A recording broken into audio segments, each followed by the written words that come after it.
Bonsoir, nous sommes aujourd'hui vendredi 10 janvier 2014, il est 18h52, je rentre dans la lecture de la Bible et je dois donc lire l'Exode chapitre 22. Et si un homme dérobe un bœuf ou un agneau et qu'il l'égorge ou le vende, il restituera 5 bœufs pour le bœuf et 4 agneaux pour l'agneau.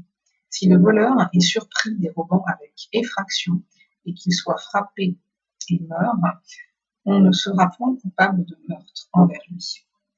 Mais si le soleil est levé, on sera coupable de meurtre envers lui. Je comprends bien, il faut que je le relise. Si le voleur est surpris dérobant avec effraction et qu'il soit frappé et meurt, on ne sera point coupable de meurtre envers lui. Mais si le soleil est levé, on sera coupable de meurtre envers lui. Il fera restitution. S'il n'a rien,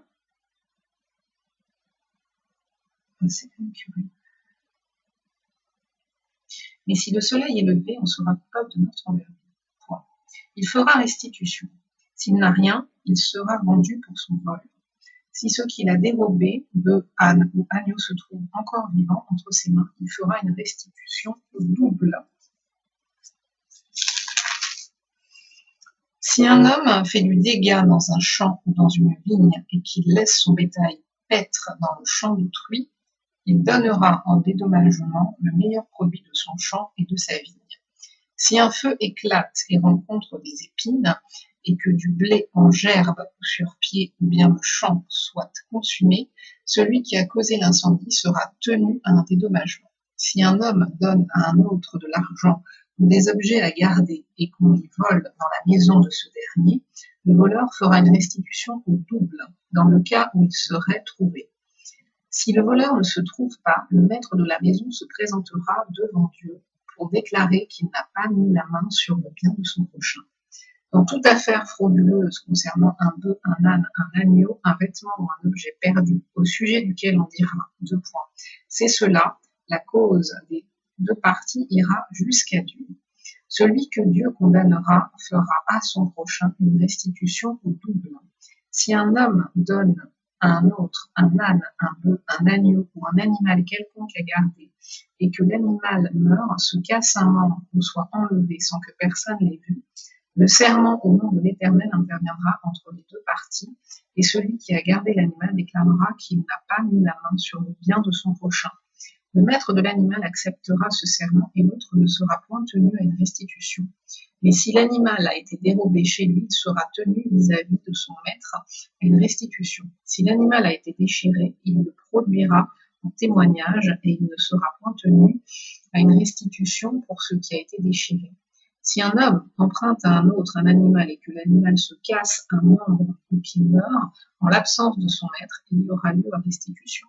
Si le maître est présent, il n'y aura pas lieu à restitution. Si l'animal a été loué, le prix du louage suffira. Si un homme séduit une vierge qui n'est point fiancée et qui couche avec elle, il paiera sa dot et la prendra pour femme. Si le père refuse de la lui accorder, il paiera en argent la valeur de la dot des vierges. Tu ne laisseras point vivre la magicienne.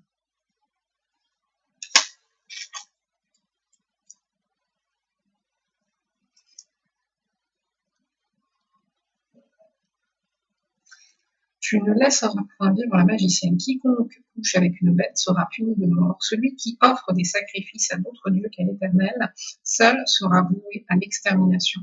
Tu ne maltraiteras point l'étranger, et tu ne l'opprimeras point, car vous avez été étrangers dans le pays d'Égypte. Tu n'affligeras point la veuve ni l'orphelin. Si tu les affliges et qu'ils viennent à moi, j'entendrai leurs cris, ma colère s'enflammera et je vous détruirai par l'épée.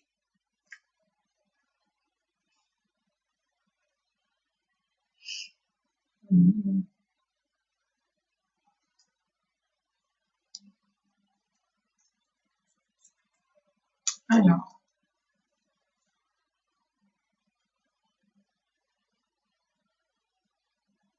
ok.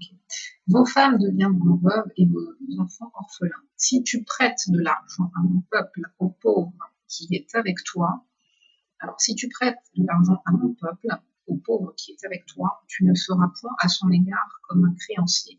Tu n'exigeras de lui point d'intérêt.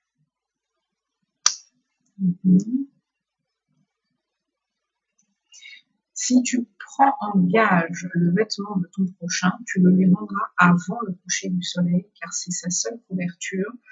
C'est le vêtement dont il s'enveloppe le corps. Dans quoi coucherait-il? S'il crie à moi, je l'entendrai, car je suis miséricordieux. Tu ne maudiras point Dieu, et tu ne maudiras point le prince de ton peuple.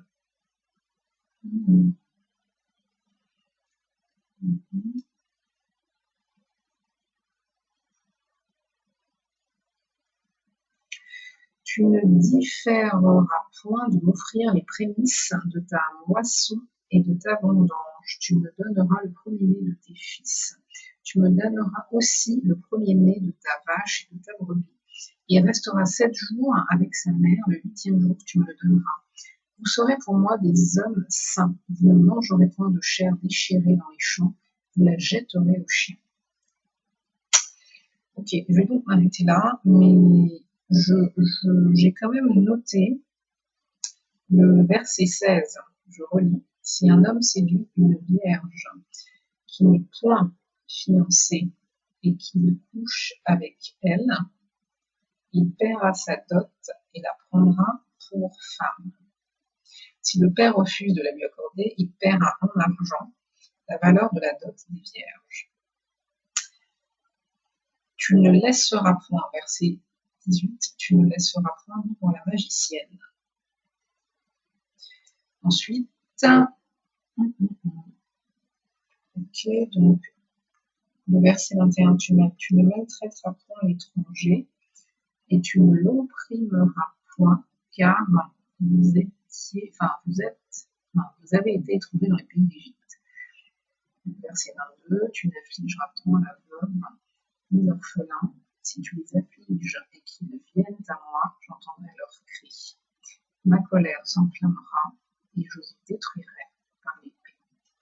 Ok, donc ça, voilà, ça j'ai noté particulièrement. Je n'en lis qu'un pour ce soir, parce que je pense que je suis un petit peu en avance par rapport à ce que j'aurais dû faire depuis le 1er janvier, c'est-à-dire un verset par jour. Oui, je suis largement en avance. En tout cas, depuis que j'ai fini la lecture que j'avais à faire, je pense que je suis en avance et que j'ai lu plus d'un chapitre par jour.